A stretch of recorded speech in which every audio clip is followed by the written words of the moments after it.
Episode 42, Fish in Toast. Joe Fisher, Tanner Steffens, as always. Yeah, so sounds like you had a good little New Year's Day. Is that what that was? That was on Sunday. On So Sunday. yeah, but Had New yourself a good Year's little Sunday. I did have a good New Year's Day. Yeah. Um, that was solid. I think we For all had many a good reasons. Yeah, I for think we many all had a reasons. good New Year's Day. Yeah. It started off at 9 a.m. and continued Boy, through the night. I tell you what, that was terrible. Having to wake up that early for a bowl game. It made me like I don't think it really hit me until my alarm went off at 8 a.m. and I woke up with a headache that I was like, this is fucking bullshit. All right. Like Did you get after it on New Year's Eve? a little bit, yeah. And then because you and I Yep. we met up New Year's Eve, Yep. and then I think it was a mix of the alcohol and hitting the pen one too many times that I was that once I got to my place that I was hanging out at, I was a little bit more lively about drinking. And so I'm like, let's keep this going, since we Yeah, well, I mean, when dug you get out. to a So, party, you're like, yeah.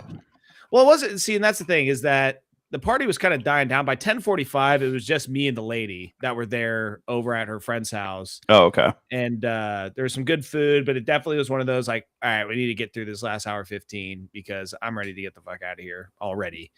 Yeah. I made But it yeah, to 11, 11 o'clock. kudos. I fell asleep, and then I was actually pretty ready for the game. I woke up at like 5, and I was juiced, Oh my god. just already pumped up. I also didn't really.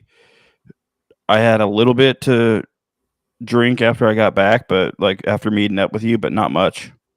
And Yeah. Did you hear about what happened to the Oregon Ducks down there in Miami and what their situation was like on New Year's Eve night? did someone try to like fuck with them?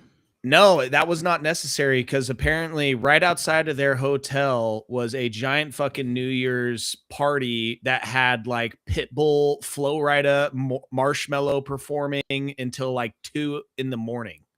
That's insane.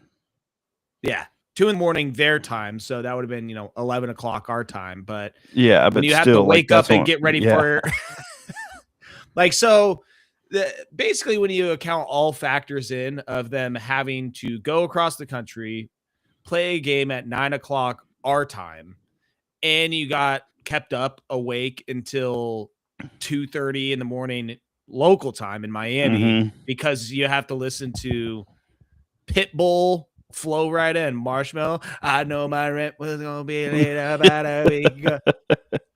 yeah, that's At that's like no 2 in good. the morning. You're just like, oh my God, kill me. Yeah, And I then got the put up biggest that, game, the yeah, biggest and game of then my you go life. and put up that defensive performance that you did. Yeah, My God, dude, just boys were dialed. laying the big D out there. Couldn't believe it.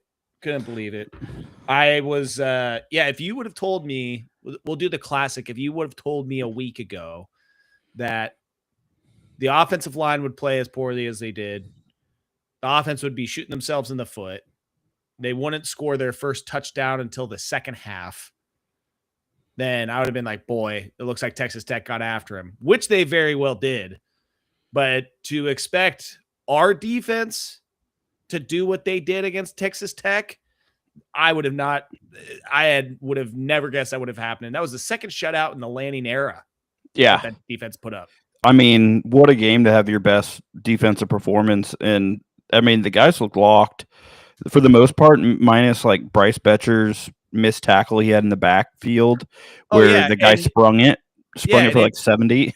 if you take away that play, because that was a 50-yard run, if you take away Yeah. that play, Texas Tech had 165 yards the rest of the game. Yeah. See, I mean, Barrett Morton looked terrible, to be honest. Oh my God. They didn't have the skill people to win one-on-ones with Oregon, that's for sure. They had one nice catch down the sideline, and I mean, I was honestly really impressed with Lee Hunter, their D tackle they had.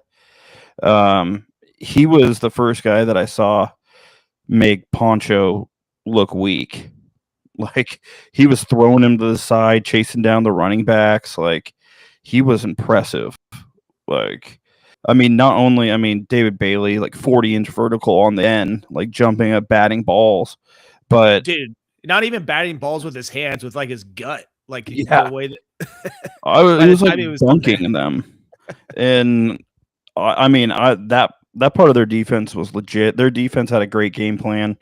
I mean, how much does Indiana look at that? Who knows? But um, they did a really good job. We had to really sure some things up on the offensive line, communication wise, and even snap wise. Our snapping was really bad. Oh yeah, snapping, the exchange between Dante and I forget who's in the backfield during that play, but they fumbled a ball at one point. It was just, it was a sloppy performance overall offensively, but that Offensive, yeah. defense just kept showing out. I mean, there were a few plays defensively that were just like backbreakers because of the way that Texas Tech's offense was playing. Was the Mateo strip sack that brought him right down to the 6-yard line. That was so crazy. It was just like, oh, he got him. Oh, wait. Oh, shit. He's got the ball, too. Oh, my God. Is he going to score? Like, that was insane. And then this was the biggest moment, I think. It was one of those something's got to give moments, was when Texas Tech was in the red zone finally. And we had talked about it. Their red zone offense sucks. Our red zone defense sucks. Something I had to give in that moment. And then Morton threw that pick to Finney, which I will go to my grave saying that Finney could have run that back for a touchdown. Yeah, I mean, he did the smart thing. He did do the smart thing, but if you look at like the wide angle view of that play, everybody is on the right side of the field, like on the right hash. And there's like one Texas Tech player, maybe two on that side.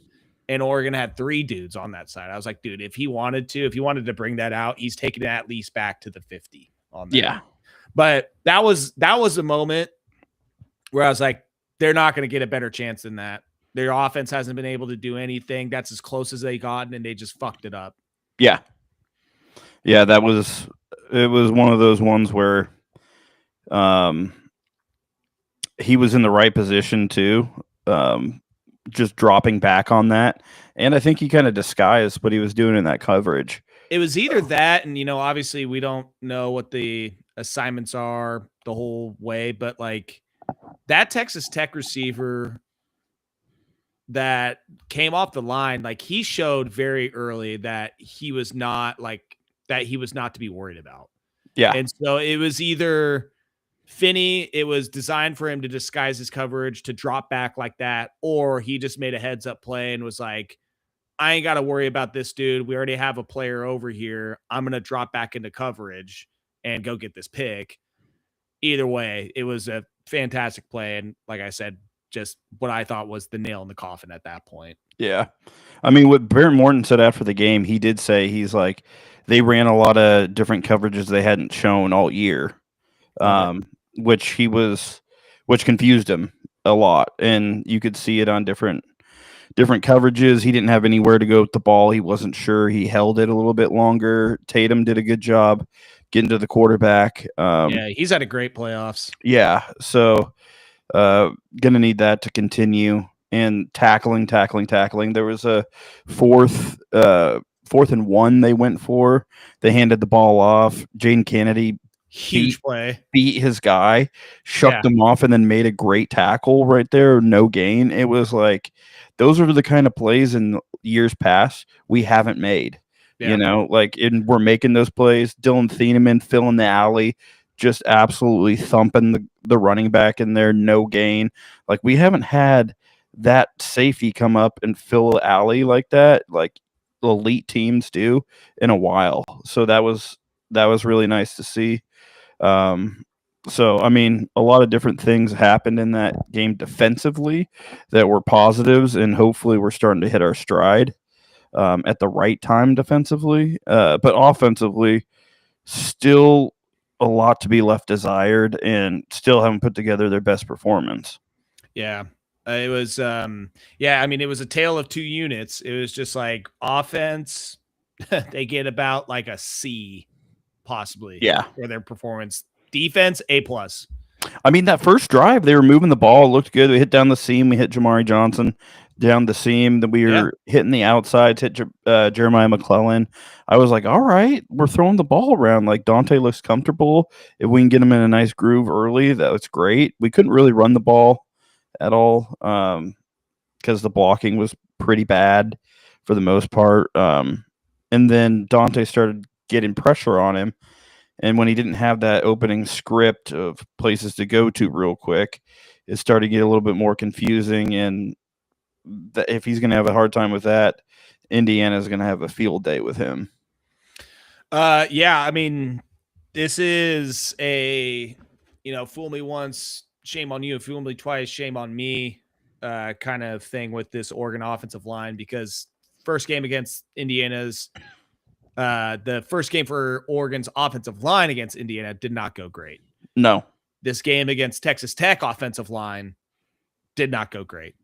Oregon's offensive line against Texas Tech, I should say. So this is the matchup where I'm almost hoping that, the defense clearly took it personally, that James Madison game. I'm hoping that the offensive line takes it personally about what they put on tape against Texas Tech. They are the key to this game. They are the number one most important unit. You can, say what you want about Jordan Davison not playing. Obviously, it's a big loss. That's a huge loss. I mean, he's been our best goal line back all year. He gives us something in the run game that we don't have anywhere else. He's a one cut and get up, and he had the best game, I believe, against Indiana last time we played too. Like he's a tough guy to tackle, and now we don't have that. We literally have two running backs now because I thought Jay Harris might wait to put his name in, but he didn't. He put his name in today, so I don't know the ruling on that if he's able to play or not. But I know we brought Braden Platt from linebacker down, and he's practicing with the running backs at this point. Like he played running back in high school, but seeing this now the depth chart for Oregon running back: Noah Whittington, De'Aaron Hill Jr., and Joe Fisher the third. Yep, we got Fisher out there. Email just popped up. Plane tickets, flying to Atlanta tomorrow morning, first thing. All right. Oh, sure, they have some great deals. We're good. Don't matter. We're good, dude. My vision, I can just the way I see the holes. It's just bring it back to old Westland. Yeah, sophomore Sherwood season before Coach Flint said, "I think you should look at wide receiver." Oh, well, I don't know. Zachary Neal just reported that appears the door's still open for Jay Harris to play on Friday. Ah, Jesus Christ. So, because he's also not on that injury report I'm looking at right now, they have everyone else, Jaden Lamar, who entered. We should sue him. Dalen Austin, Jordan Davis. So, yeah, right now it looks like he is still a go. And apparently it looks like Indiana's kicker, who played us the first time, might be out. Oh, the dude who sank like the 58-yarder or whatever? Yeah. Because they had two kickers, one that they used for field goals and one for kickoffs. So, yeah, this is the field goal guy. So I guess the better of the two to be hurt. Well, I think that maybe, I don't know, Jay Harris shows up to his hotel room in Atlanta, and there's just so happened to be a duffel bag waiting in the room for him, with a couple stacks in there. I mean, he's a big back. He's really big.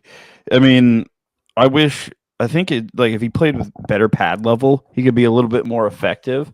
But he had a couple runs against Minnesota when it was kind of garbage-ish time, where you're like, where's that been? Like, that is a big guy to take down. He can catch the ball out of the backfield. So he gives us something different that no other back gives us. And hopefully he can be there just in case we need someone. Yeah, I mean, Jay Harris in the transfer portal on like websites, but yeah, he practiced on Monday. So I I don't know. Should I shoot Dusty a text? See if he can give me the inside scoop. It would. I mean, that would make me feel better. Yeah, well, Dusty is not going to text me back. I'll assure you Yeah, that. I bet. I he will bet. not. He will not tell me one way or another. Uh, yeah, But we'll yeah, I see. mean, I don't know. I just maybe run a few more 5 wide receiver sets, 4 wide receivers, 1 tight end, where you can give the 2 running backs that you do know you're going to have some breathers. Um, yeah, it's a very interesting development with the transfer portal, the Oregon running back room. They went from having like 7 running backs to having 2 in like a Yeah, matter of a week. yeah, that's how shitty this timing is with the transfer portal opening. Yeah, I had to. My coworker Dave, who is he likes the Ducks. He goes to a bunch of games, but he doesn't, follow things as closely. He asked me, hold up, yeah. He asked me today. He's like, "So, how big's this Jordan Davison injury?" And I was just kind of giving him the scoop and told him what was happening with the transfer stuff. And he's like, "Man, that seems like they should probably fix that." And I'm like, "Yeah, Dave. Yep. Yeah, Thanks. I know. Speaking to the choir here." Yeah, it's one of those things that, like, hopefully it'll be addressed here soon. Got to do what you can and got to block that out right now. I think it's pretty fucked up that both our offensive coordinator and defensive coordinator were gone this weekend because the transfer portal did open up and they were hosting visits. So they were all gone working on their own teams and being there for visitors and that sort of thing, and not spending the time they need on the game plan. But I'm sure they're getting in work elsewhere we just don't know about.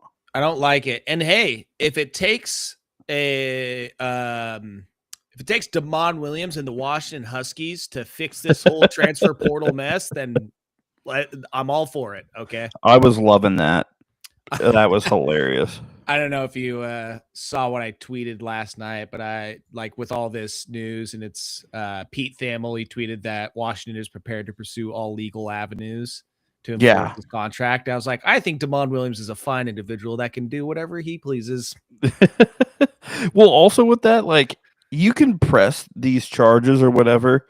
He's still gonna leave, and then also, why do you want him back? Yeah, like what you think if you everyone's gonna be cool with that. Yeah, like after all is done and you actually litigate him for this, he's like, all right, let's go Dogs. Yeah, come on, guys, I want to give you all my all. Like, he's gonna be pumped, and then you think the guys in the room are gonna be pumped? Like, this guy doesn't want to be here. Why should we play for him? And apparently he put that out during some girl's funeral for Washington.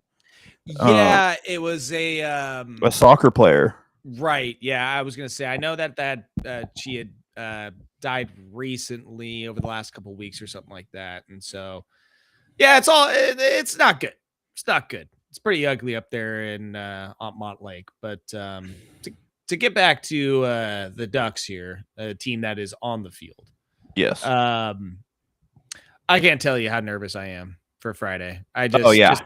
It's just I'm trying to find the confidence. I'm trying to. I just Oregon could win.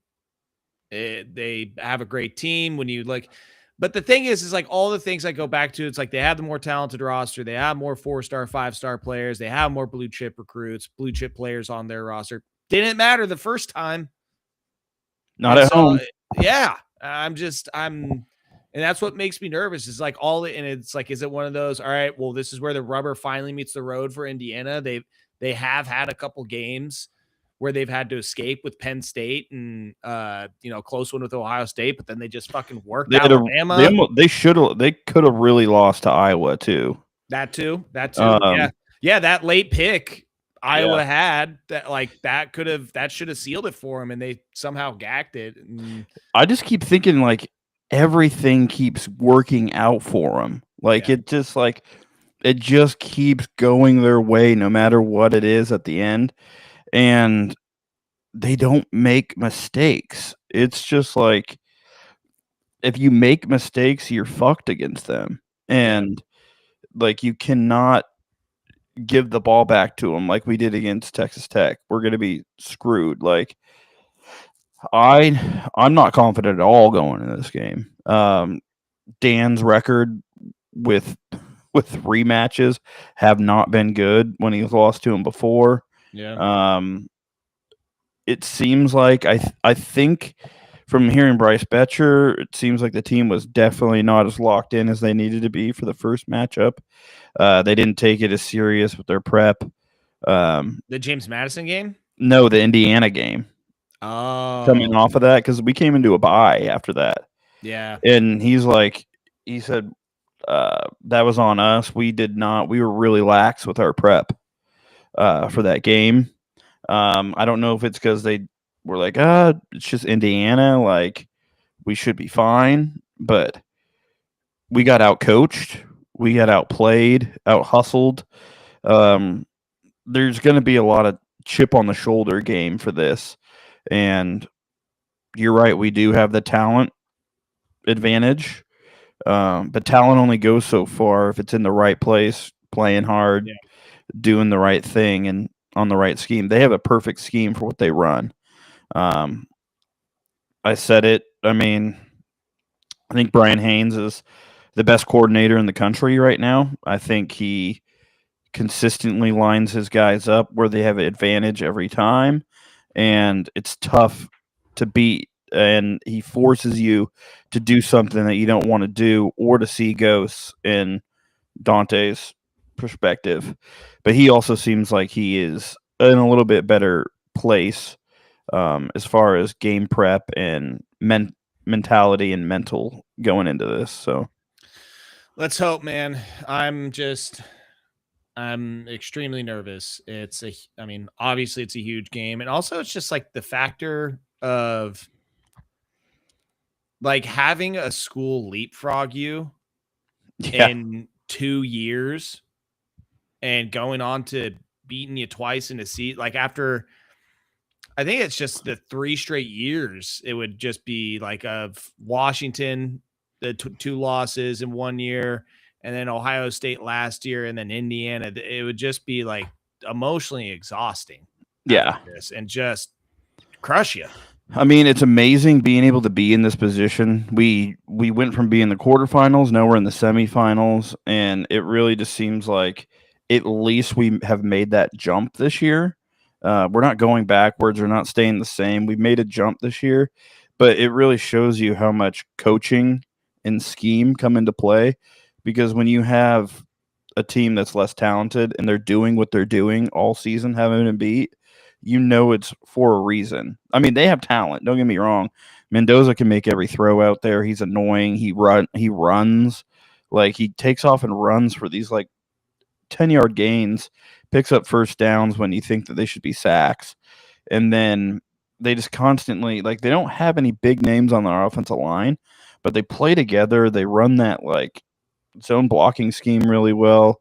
Hemby gets through there. I mean, it's just all annoying. And then Brandon Finney's going to have to be way better against Elijah Surratt this time around because Surratt absolutely ate us up for 8 catches last time, and he would win that back shoulder throw every single time. No one had an answer, and we can't be grabby. We can't be giving him PIs all game. And Elijah Surratt even said in the presser this week that Oregon played the most man coverage on them all year. Ohio State didn't play man on them, and they didn't see that at all from Alabama. A lot of zone, a lot of different stuff in that sort of thing. So we were very confident on leaving our guys on islands when no one else really has that has had, I guess, no one's had like success, but we're the team that has shown most man, and they love man. Surratt loves man. Like he's gonna love to go one on one with any of these guys. He's an NFL wide receiver, especially our young guys. So, um, I mean, Brandon Finney's looked way better, I guess, in these last few weeks. He now has what 13 games or so under his belt, 14 games, whatever it is, and he's matured. But still, this is the same wide receiver core. They still have Becker. They still have Cooper. Um, so really, the scheme's going to have to be really good for these guys. Um, as of about 18 minutes ago, uh, boots on the ground in Atlanta. It looks like the team has landed. Heck So, yeah. seeing video footage from the Oregon football Twitter account of the guys getting off the plane, flying Alaska to Atlanta one Yep. way. They always fly Uh, Alaska. oh yeah, got to get those points. And then yeah, so I mean, dude, we are less than 48 hours. Yeah, very scary. I don't know if you're doing your. Are you picking the Ducks to win this or what? I gotta All right. roll with the boys. I mean, I don't feel great about it, but it's just Obviously, I I want the hope Ducks to something win. I changes. think we lose though. Ah, I mean, in weeks past when I picked us to lose, we won, so maybe it'll happen again. But I don't feel good about it. I know it's a rematch. I know we should look better. There's just something about this stupid Indiana team where I can't get out of my head of them just doing that same bullshit that Washington did to us of making perfect throws and catches when they really need to most in the last seconds. yeah, They don't beat themselves. Like if we can get them to make a few mistakes and capitalize, yeah. then I feel really good. But it feels like that same Michael Penix to Roma Dunze to some whatever it is that just killed us, and we don't make the adjustment or we make Their dumb guys decisions. just I don't know. their guys just beat our guys. Yeah. So I'm hoping that I'm wrong. Obviously, I'm hoping we come out with a great game plan. We dominate up front. If we can establish the run the ball, then that really opens up things for Dante and not letting them just do their crazy sim blitzes on us. So, Uh, what I was reading today too, it was Bill Conley in his article, and he brought it up, is that third down on both offense and defense is key, and that the teams that have been able to at least get close to Indiana, beating them this year, have played them well on third down on both sides of the ball, and the teams that don't get crushed. yeah. And so they've just been absolute monsters on that side or on that down, the pivotal down that is third down. So I mean, the thing is, we were close with them the first time. It didn't look that like we were that close, but if we didn't turn the ball over 2 times in our own area, like in our own territory, we're in a way better position. Um, it's not like Mendoza diced us up the first game. He made a few clutch throws when he needed to, and really didn't do a whole lot. It took off running. Got a couple crucial first downs, and late in the fourth quarter on the drive that they needed to. And if we can continue our tackling, getting better, then I feel all right. But I'm going to be an absolute mess on Friday. yeah, I was a mess last Friday. I'll be a mess this Friday as well. But we didn't really say anything about that Miami Ohio State game. I didn't give you your flowers for. I'm pretty sure you picked Miami to cover that. I don't know if No, I don't know if I took him to cover. okay. I liked Ole Miss covering. Yes. Yeah. We were It both was on that. the Ohio State one. I don't think I did because I was just like, man, I don't know. It being like 9.5. I was like, that's just Vegas telling me that they're that much better. And boy, Vegas was wrong. A lot of people were wrong about I that. got that wrong. I was wrong on that. I had picked Ohio State to cover that. I thought they were going to kind of roll them, but the opposite. I was not expecting Miami to come out look so nasty Dude, and unblockable. that pick six too was such like a Uh-oh. shit kind of Yeah. moment. Like Jeremiah Smith misses the block on the outside. That guy, Keontae, was it Scott?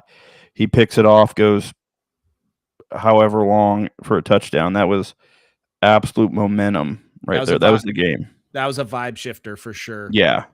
And they were able to run the ball. Fletcher just kept eating on the ground. He's got like 287 yards in the 2 playoff games. I mean, that line is nasty. Beastin'. And if they're able to run the ball like Mario loves to do, it really, really helps this Miami team out. But they're good defensively. They made a really good hire in Corey Heatherman over the offseason as D coordinator, and that really just shows because that defense, they have a lot of the same guys they did last year, just maybe one or two different. And they were terrible last year. They would give up so many points. They changed their defense and their defensive coordinator, and boom, they look like a whole different team defensively this year. So at least Mario got something right there. I'm still waiting for that Mario moment. Yeah, I think It hasn't everybody really is. come. Yeah. I mean, it may show up against Ole Miss, which is tomorrow, right? Yep, tomorrow night. Jesus Christ. It may show up, but I don't know, man. Like during playoffs, college or NFL, it's like the defense. I just lean on defenses that are playing great football. And so I'm taking Miami in this Ole Miss game. Like the way that they played against Ohio State. I know Ole Miss probably has a better offense than Ohio State. I feel like it's comfortable to say that just throughout the year. But yeah, what Miami put on tape and what they showed against Ohio State, just dominating that offensive line, just in the backfield, just Mm-hmm. making their life a living hell. It's just, I know Trinidad Chambliss kind of has that Johnny football effect of like, let me run around and just make ridiculous plays and throws, and somehow it's going to work out. Got away with it against Georgia. I don't know if he's going to get away with against He looked Miami. so good against Georgia. Dude, that fourth quarter was fucking awesome. That was Yeah. so fun watching that game. Yeah, it was after watching the snooze fest of the Rose Bowl. Yeah. Yeah, that game was really good. Chambliss really surprised me, really showed up, made that Georgia defense look pretty average. He passed the ball all over the place, really.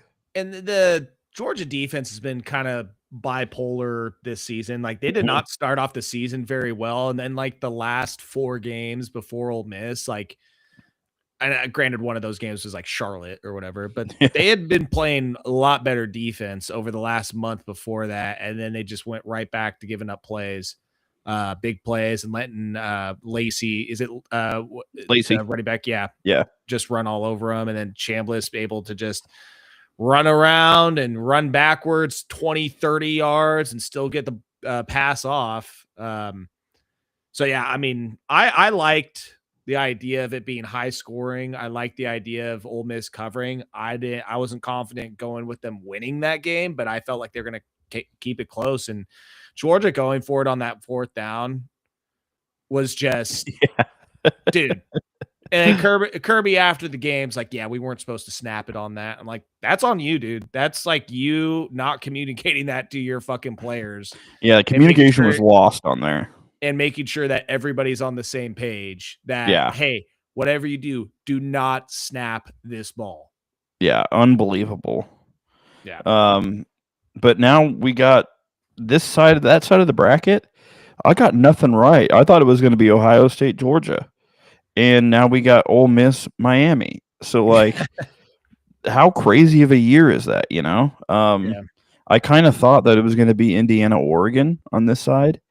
So that kind of feels like it kind of worked out, but I don't know. I saw the FanDuel put out like the projected lines for every team if you made it to the championship or whatever.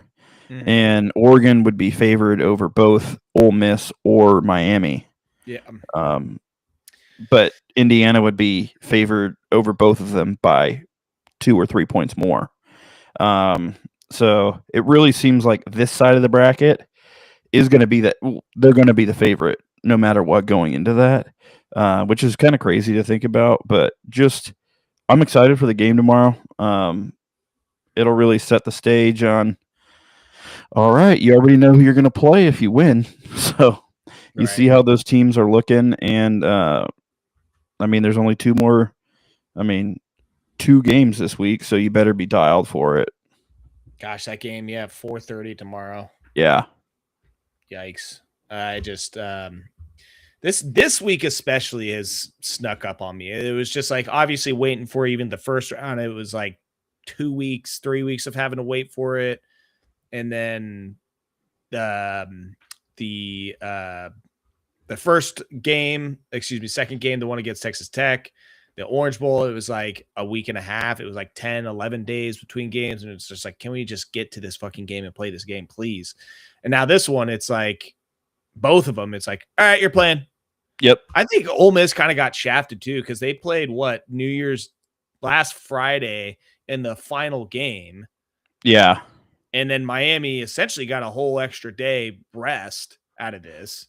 I was actually wrong because I thought Oregon was going to have to play on Thursday, and they somehow got the Friday game. So that was interesting. Yeah. Yeah, but I mean, Miami gets a little bit of an edge there on Ole Miss. It's like not only did we get to play a day before, but you had to play until fucking gosh, I mean, what time did that game get over East Coast time against that Ole Miss Georgia game? I mean, that got over around 11 o'clock. 11:30, yeah. Yeah. I mean, that's tough. That's tough. Yeah. But I mean, yeah, it's going to be exciting. I'm pumped for it. And now we have sprinkled in NFL playoffs. So little bit of this. a little wild card weekend. Yeah. Coach is getting fired. I will say right now, I'm taking Ole Miss to cover the plus 3.5. Oh, okay. I am not necessarily saying they win the game outright. I just think that they keep it close, and it's a little bit lower scoring than people think it might be.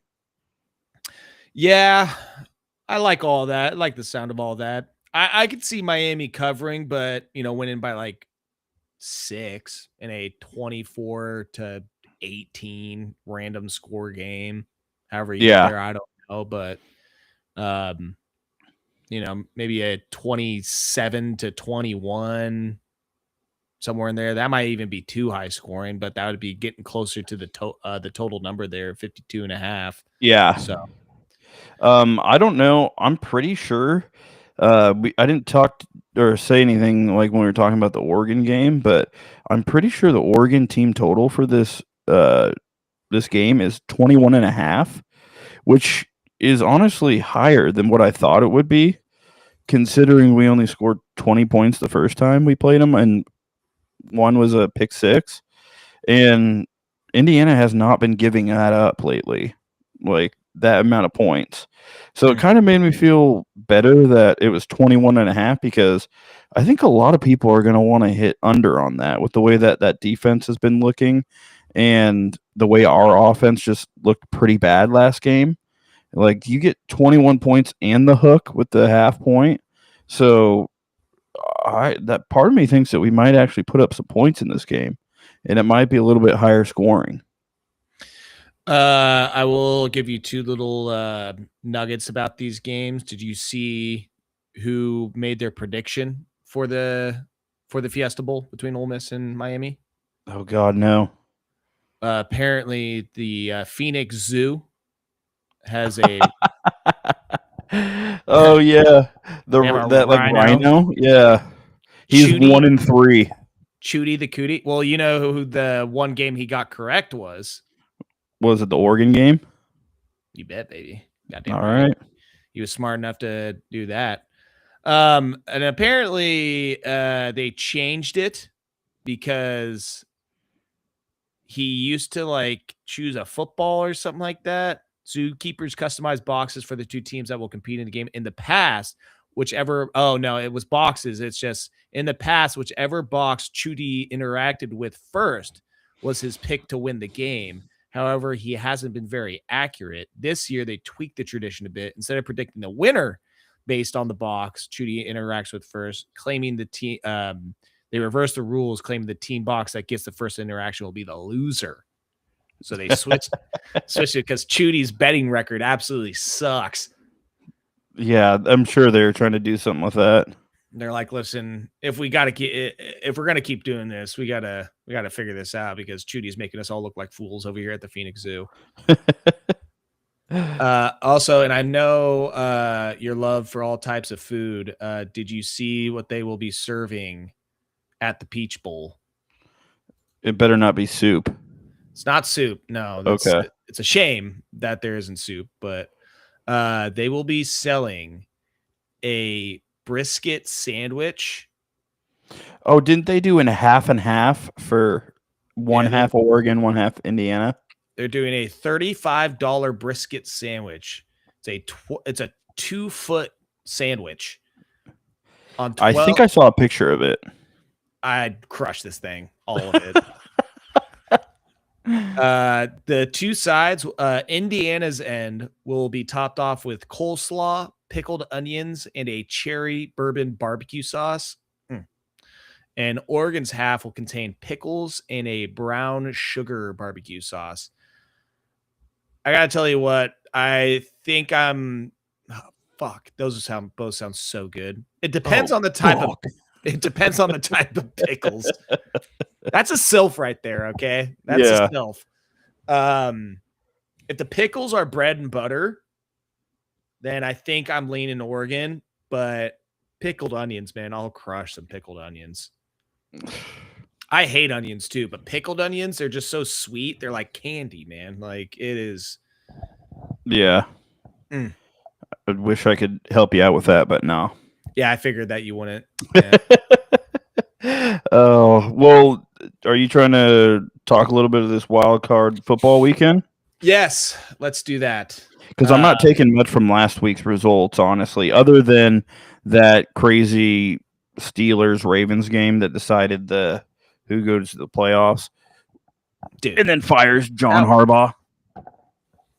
I don't know if you saw the meme or the graphic that was going around of the field goal posts, and in the middle it said Tomlin fired, and on the outside of the post it said Harbaugh fired.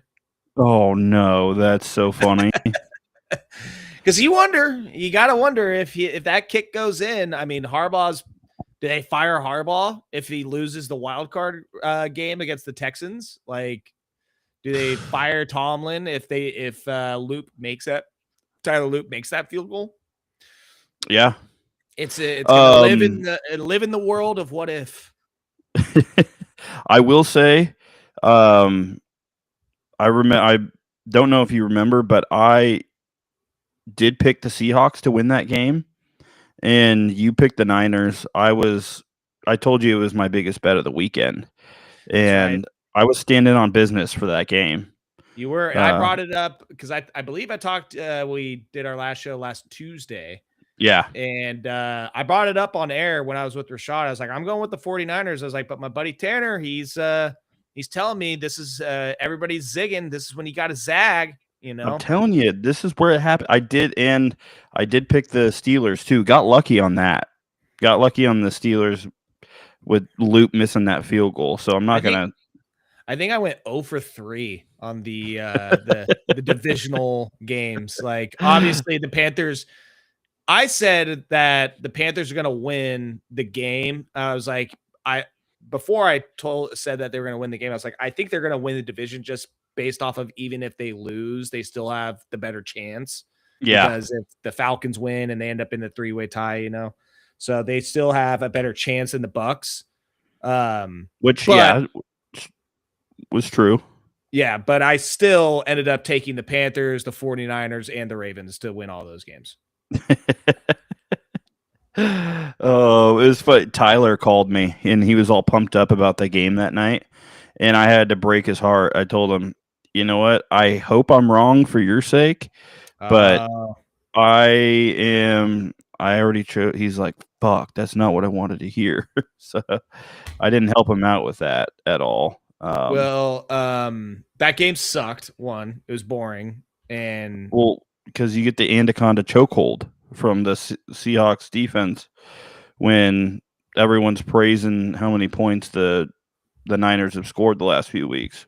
I know. I know. I saw it. But hey, we're on to wild card, and I have a couple hot takes for this round too. Ooh, let's go. I got the aloe vera. I'm ready to go for your scalding takes. I'm ready for third degree burns. No, none of the hot takes are going to be happening on Saturday. I don't really have a great feel.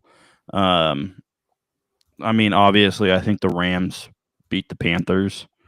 Um, I just think it's a little bit of a mismatch coaching wise too. Was it a Um, mismatch a couple weeks ago when the Panthers beat the Rams? this is revenge. Hard to beat the same team twice. That's what I'm saying. Um, but I mean, if I'm wrong, then the Panthers. That is I'm up. amazing. I'm hoping we get a beast quake moment from the Panthers where everybody's counting them out, and then they just have some ridiculous game where like Bryce Young breaks 3 tackles in the backfield, ends up scrambling for like a 60-yard touchdown run. It Yep. registers on the seismograph in Charlotte, the stadium cheering as Carolina goes on their way to a victory. This just in, by the way, Trae Young traded to the Wizards for C.J. McCollum and Corey Kispert. Oh my God, what a good. I mean, how I feel about that. Okay, Whatever. yeah, just like all right. Anyway, sorry, back to the NFL slate here. So yeah, I mean, I feel like everybody and their mother's choosing LA. And when everybody's zigging, I'm gonna zag. Let's go, Panthers, baby. Can't prove me wrong 2 weeks in a row. Oh, he hop on the Panthers train. I do think the under is a good look in this game. I think the Panthers defense is a little more frisky than what we give them credit for. Meow. Uh, I do think that the Rams. I'm going to go Rams with the win. Not necessarily a cover, but I could see him easily winning by 2 touchdowns. I just think there's probably going to be a The little bit less points scored.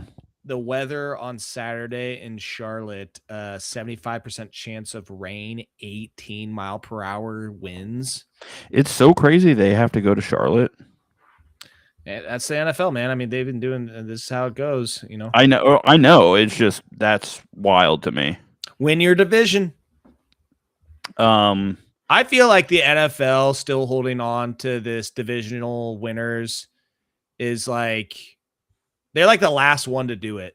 Like where it's just like divisions matter. I mean, baseball's kind of like that too. But even division winners in baseball, they got to play the 3-game wild card, and while the games are at their stadium, it's I don't know. I kind of like how the NFL is like, you could be fucking 7-10 and winning your division. It's like you still gotta win your division. Still matters. Yep. Which is kind of cool. I like that. The Green Bay Chicago game, that nightcap, I guess. Yeah. This Green is where Bay, it kind of 1.5 point favorite. and yeah, I'm gonna have to go Green Bay. I'm going Green Bay. That might just break the city of Chicago. Chicago has overachieved this year. They've got how many games have they come back and escaped by the hairs of their chinny chin chin? Talking to my dad, talking to other Bears fans, they didn't even think they'd be in this position this year. That was a big leap from what they did. I do think it's going to be a really close game. I think it will come down to one or two things, but something just tells me, or I just have this feeling that a lot of people are going to be on the Bears just because what they've done. Caleb Williams are exciting. They put up points. Yeah. And this is where I could kind of see them crushing them in Soldier Field. I'm looking at strength of schedule on the ESPN. I am seeing only one team with a easier strength of schedule than the Bears in the NFC this year, and it was the Dallas Cowboys. Yeah. The Bears had the second easiest schedule because I was looking at their, I went on their team page and was looking at their wins and their schedule this year, and I'm like, dude, I mean, not a lot there. Yeah. I mean, their first 4-game win streak, it was against the Cowboys, Raiders, Commanders, and Saints. And then they lost to the Ravens, and then they beat the Bengals, Giants, Vikings, Steelers, and then whooped up on the Eagles. I think that was that day after Thanksgiving game, that Black Friday game. Then they got wins against the Browns. They had that insane comeback against the Packers, and then finished the season with back-to-back losses. Yeah. I mean, Interesting. that's what I'm feeling. Do you have a who are you going with in that game? He might have swayed me.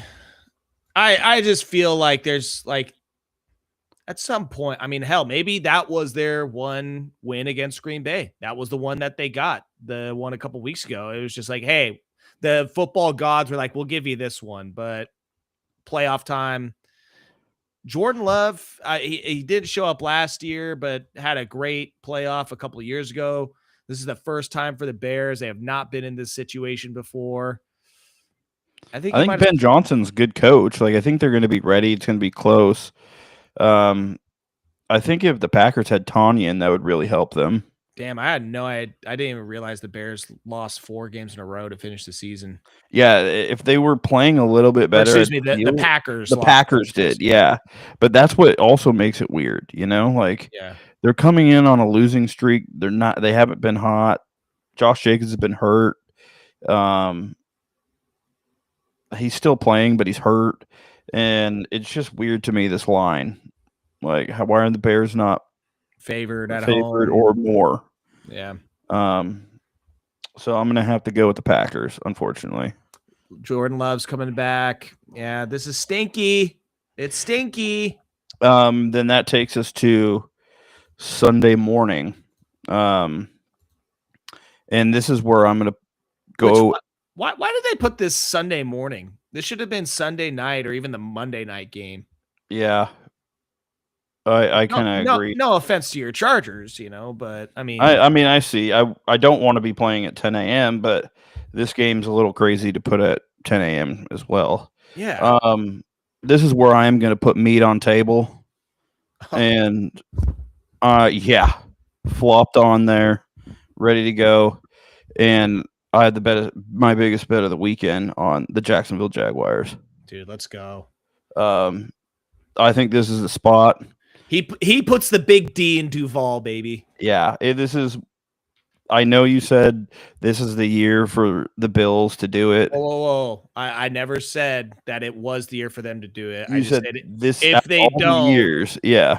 If they don't, then they will be very upset, that fan base. And dude, you want to talk about another coach getting fired? Yeah. Sean McDermott. I mean, if they don't pull it He off, could be under a little heat. But this is like, I just go back to, I looked at this game quite a bit, and I go back and I look at what my eyes have seen all year. One team has been way better, and that's Jacksonville. That defense is nasty.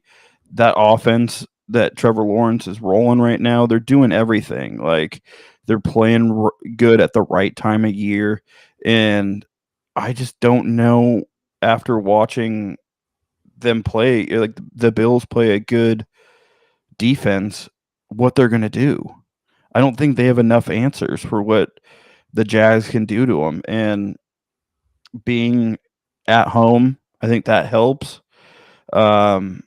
Not like it's a amazing, like I think they're going to actually have a pretty good crowd, but not like it's amazing home field. I just have this weird feeling that Jacksonville might end up doing a little run, and I might sprinkle a little bit on Jacksonville to win the Super Bowl, which is that'd be nuts.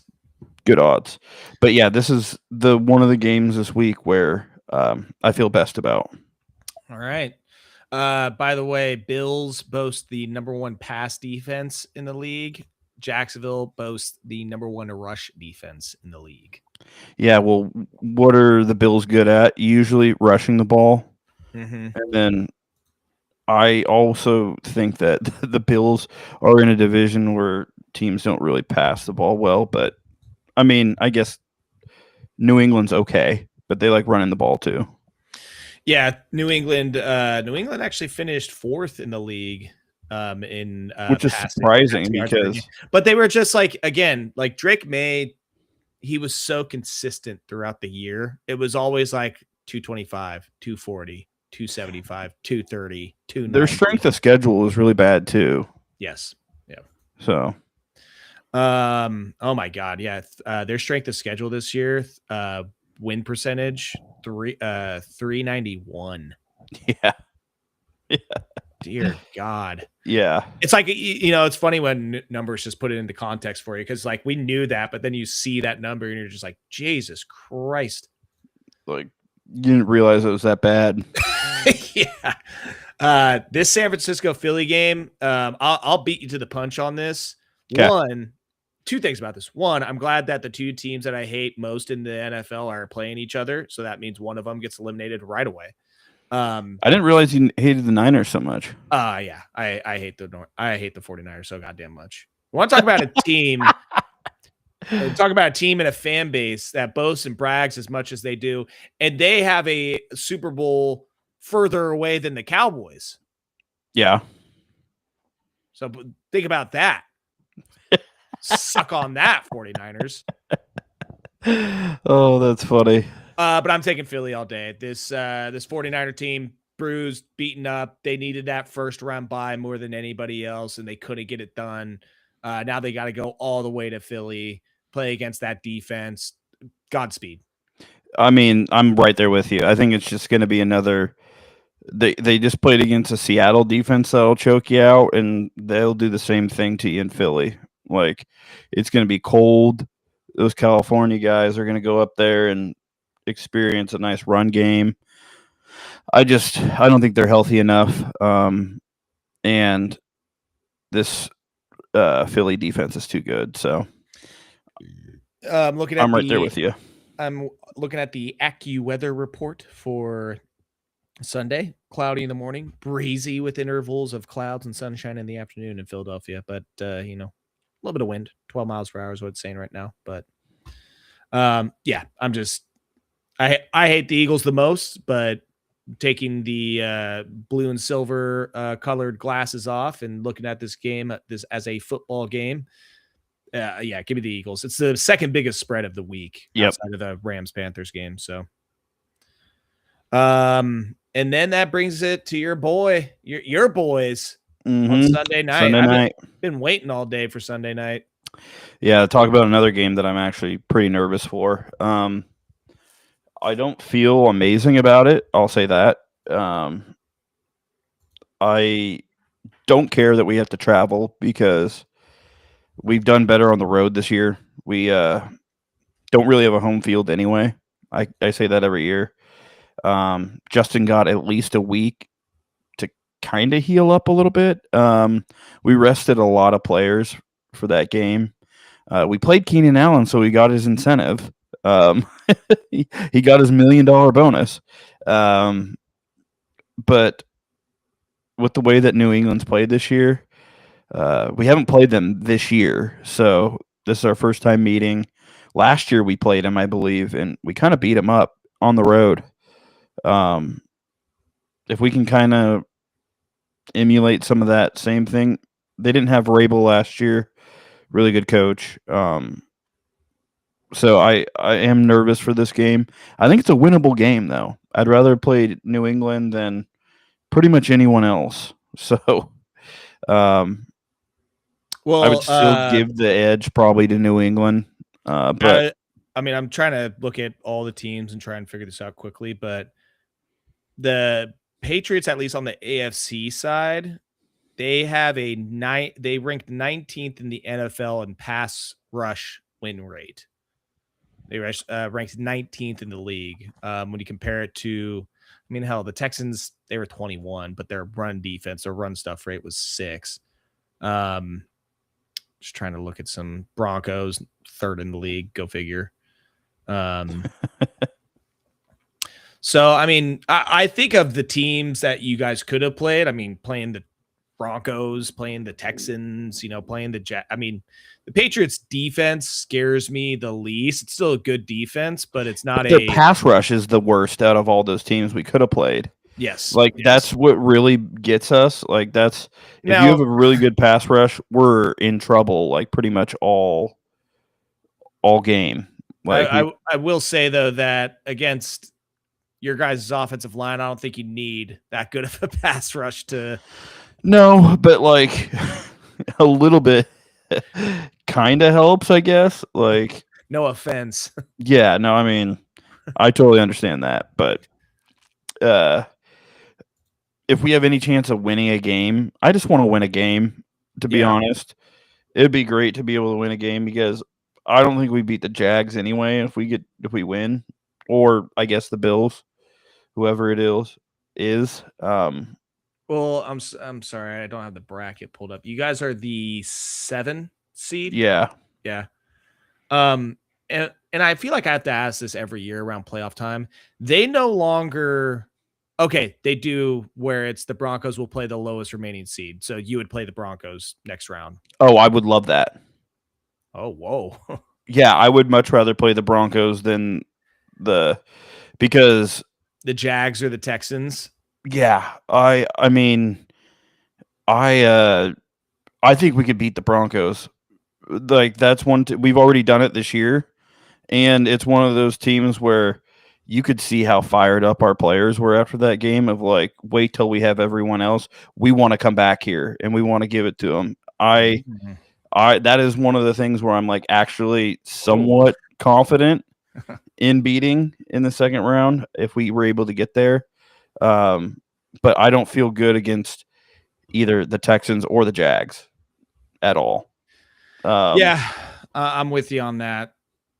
But that brings me to my other upset pick of boy. No. Yes, I'm picking the Steelers to beat the Texans. All right, I'm out of here. Yep. See ya. We're done. Hey, you didn't believe last week when I picked the Steelers. Okay, but they're a fucking 44-yard missed field goal away. Like, let's not act like the Steelers just dominated them out there. Like, no, but this is like the thing. It's never going to be pretty with them. It's never going to be pretty. And especially at home, they'll take you they'll wring you by the neck and drag you down to the depths of hell with you. They're going to make you play down to their level, and that is exactly what the Texans have been doing. They will play down to your level every single time. And CJ Stroud's got to show me something in this.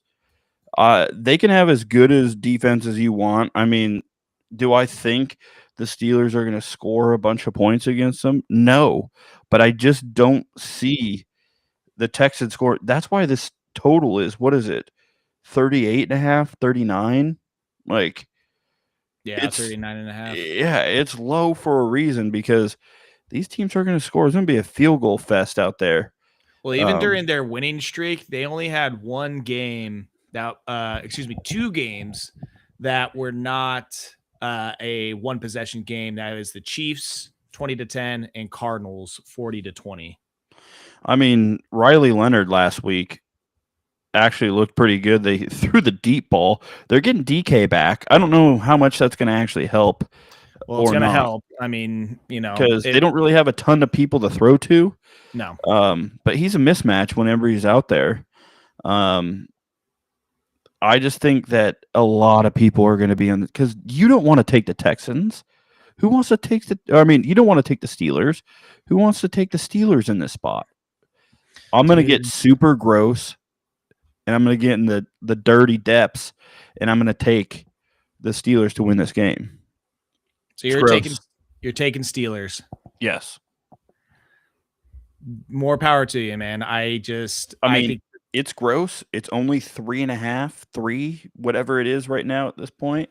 I'm with you on the whole CJ Stroud having to kind of nut up because their rush offense, Woody Marks and Nick Chubb, which by the way, a very phallic backfield, having Woody and Chubb back there.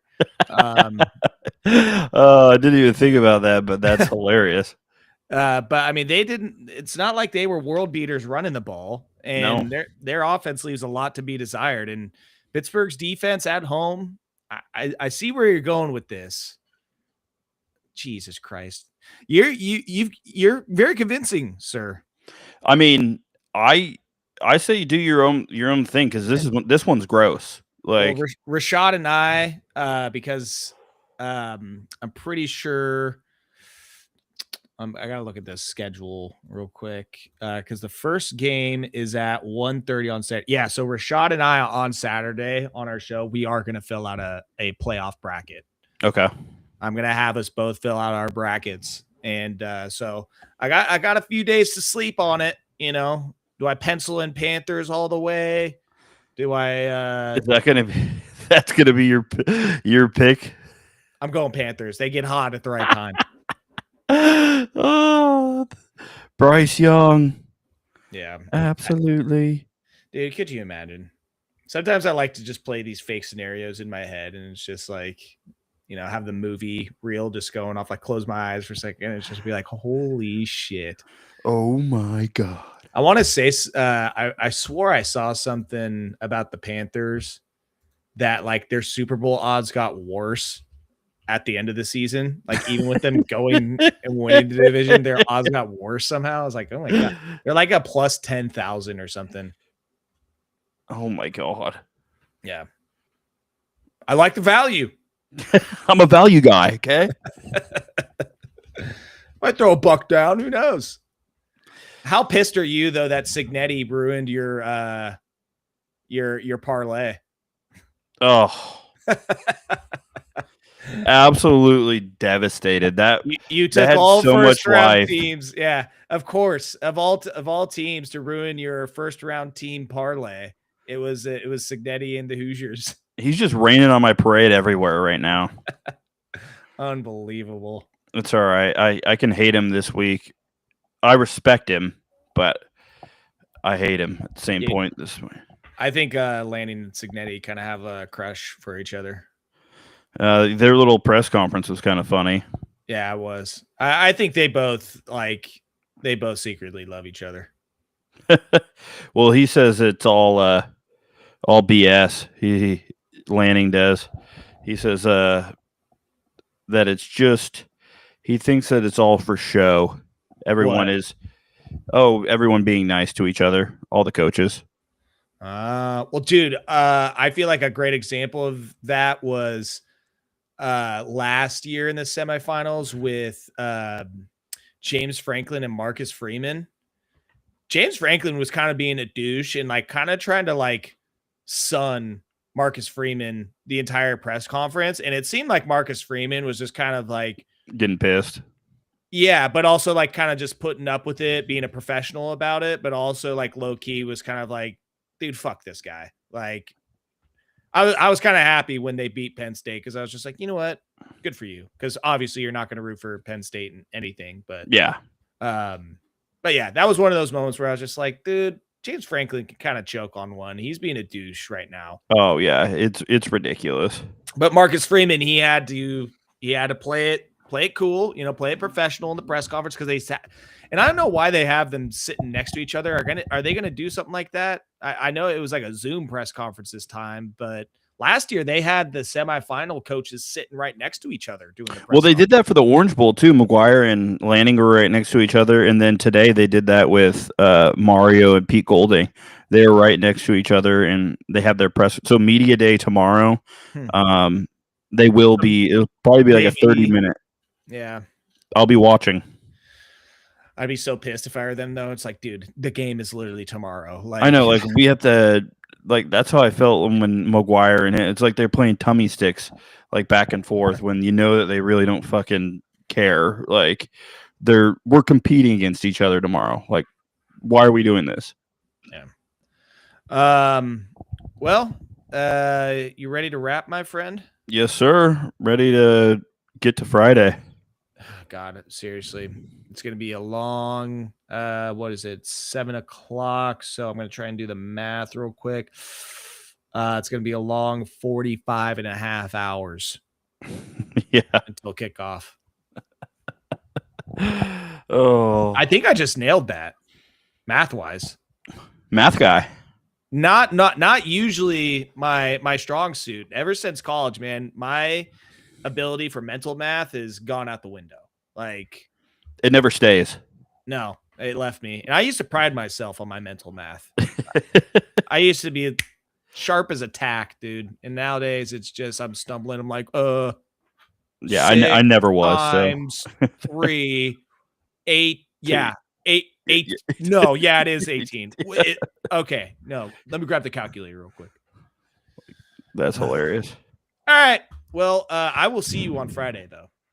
Yes. What are you doing for the game tomorrow? I was just gonna say maybe I see you Thursday. Me and Smitty are planning on watching at Northwest Growler, so Oh, all right. Well, I'll be there. don't twist my arm. I know that the lady, she usually gets home around this time. So I mean the 4:30 start time is beneficial. Yeah. Might have to join Sam with a White Claw this time, keep the calorie intake low. Yeah. I've been tying it off with my last one, but plenty of beer sprinkled in there, Dude, I'd noticed that he is a fan of the White Claws. But that's because he he kills so many beers before you're there. Gotcha. So I'm usually catching him at the end there. You're catching the later batch. That makes sense. It's Yeah. a good move. It's a good move. Yeah, I will stay in touch with you and figure out if I will be in attendance for that. All right. Sounds good, man. All right.